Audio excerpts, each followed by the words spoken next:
Da Renoir al destino, Roberto Longhi e il moderno.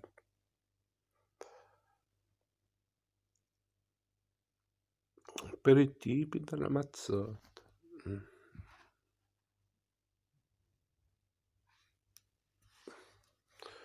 Un bellissimo Renoir.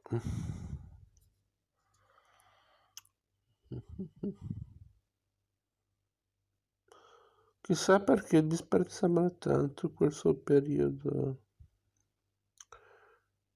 dei nudi, dicevano che spacciava carne, era uno spacciatore di carne.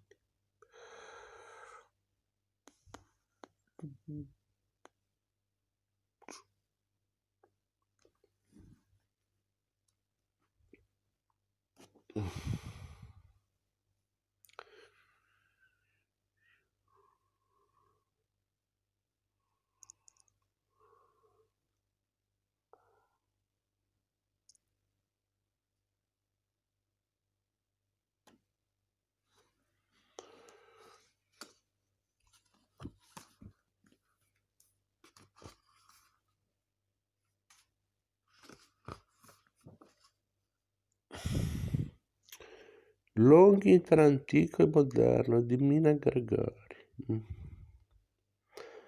Il tema Roberto Longhi e il moderno, oggi dopo che il secolo si è appena concluso, invita a considerazioni più generali e a dare spiegazioni più distaccate, che hanno già impegnato gli scrittori dei saggi di questo catalogo e che non mancheranno certamente soprattutto a mostra aperta.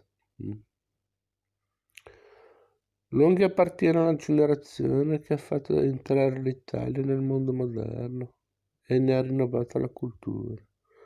Tutti conoscono i fatti, ma occorre riprendersi dal principio.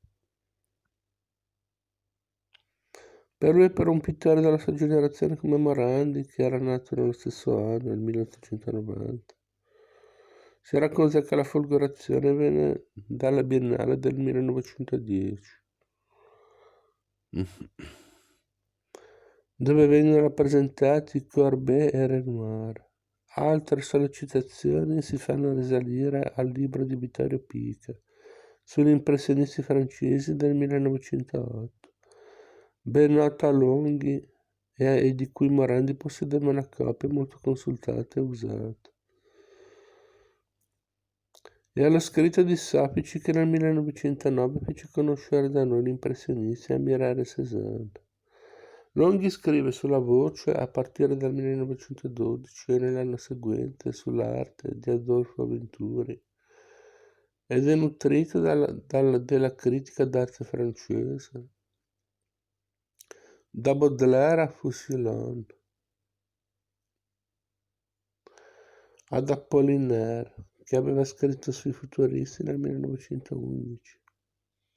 Scrittori che vanno considerati e c'è molto da rammaricarsi che questa convinzione non sia diffusa presso i giovani d'oggi. Tra i classici della letteratura moderna, da tali esperienze viene la vocazione saggistica di Longhi, con uno scatto in cui si riconosce un giovane che tiene gli occhi aperti. Pubblica nel 1913 l'articolo sulla pittura futurista e nel 1914 il libro sul suo amico Boccioni. Con questi scritti che legano il suo nome al più grande movimento artistico di portata internazionale che sia nato nell'Italia moderna, con le polemiche di Torino Cerbiano, pubblicate sulla Voce, e con il divertimento sulle polemiche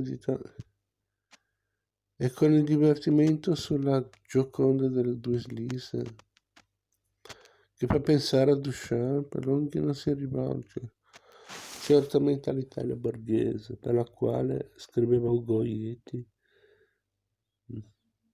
né ai politici e ai burocrati cui non risparmia i suoi leggi. Da giovane un critico moderno, un critico militante appassionato anche dall'antico, e che scrive di temi e artisti del passato con scelte chiaramente di tendenza. Caravaggio e i suoi, Piero della Francesca, o dei Franceschi, come lo chiamava a quel tempo, e i veneziani. In seguito, ma prima che si delineassero all'orizzonte i vari ritorni all'ordine, abbandona la strada dell'avanguardia. Le preferenze significative, che sempre fedele alle sue origini dureranno fino all'ultimo, restano l'impressionista e il Seurat, Matty con i Favot, Bonnard e Vuillard, anche se i disegni lo richiamano. Morandi e più tardi, dopo la mostra del Caravaggio del 51, Courbet, accolto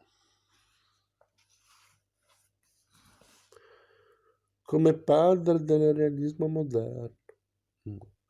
Queste sono state le sue stelle fisse, intorno alle quali ruotavano i pianeti, apparse all'orizzonte di volta in volta, l'amico Carrà e i Cavalieri, la scuola romana di via Cavour e De Pisis, fino a Benchamp e Guttuso. Ma questo era per lui, per così dire, rispetto a quelli, la cronaca.